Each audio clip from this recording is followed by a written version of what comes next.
Shadow International Trade Secretary Nick Thomas-Symonds, who joins us now. Good morning to you.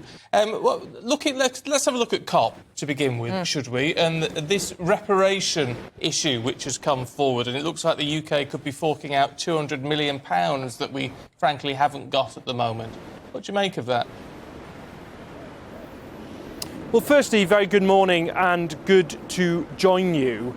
And the agenda we're talking about here is that of loss and damage. And we're talking about countries around the world that whatever mitigations they make, whatever adjustments they make, will suffer loss as a consequence of climate change. I think of Pakistan, which recently, of course, has had 30% of its territory underwater.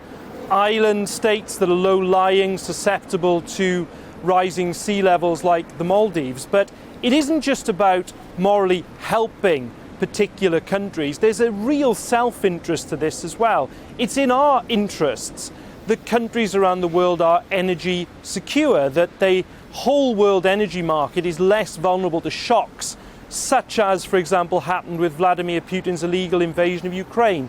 It's in our interests that we prevent people becoming from refugees and ensure they stay in their homes in the first place.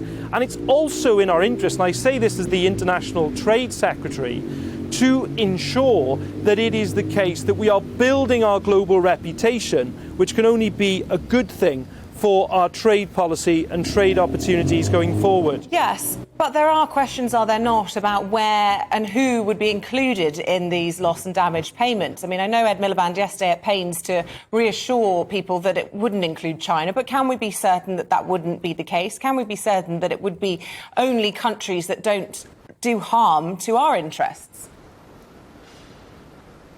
Well, it wouldn't be about giving money to China, as Ed Miliband made clear yesterday. The kind of countries we are talking about are those with particular vulnerabilities and particular issues. Now, I do think, as Ed set out yesterday, that there is a moral responsibility to help those countries, but it is also the case, as I've indicated, that it is very much in our self-interest as a country to be doing this as well.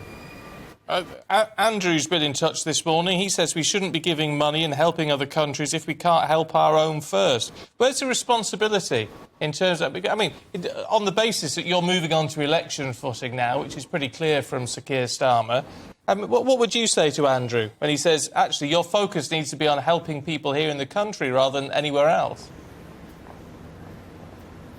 Well, the loss and damage agenda is also helpful to people across the country, as I've pointed out. It's important in terms of energy security around the world. It's important in preventing people from becoming refugees. It's important in terms of our reputation around the world. But these things are not mutually exclusive. No, forgive me. It is also the case. Forgive me, that's like arguing that trickle-down economics works, isn't it? No, it's not about trickle-down economics. It's a completely different idea that I'm talking about. It's about Britain leading on the world stage and leading in the next industrial revolution, which would be a green industrial revolution. But it is also the case we have a situation here in the United Kingdom, an acute cost of living crisis, a crisis made in Downing Street where working people are paying the price.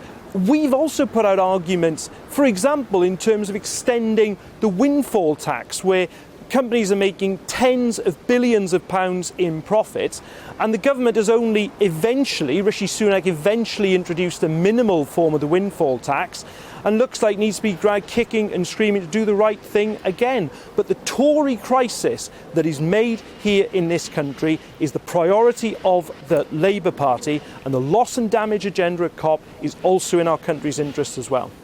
Well, we understand that may well be extended, that windfall tax, a week on Thursday during that autumn statement. Of course, we can't preview that yet, as we don't know, but presumably, as you say, you will welcome that. Look, we have to leave it there. We are out of time. Really good to get your thoughts. Thank you very much indeed for joining us. Nick Thomas-Symonds, Shadow International Trade Secretary. Thank you.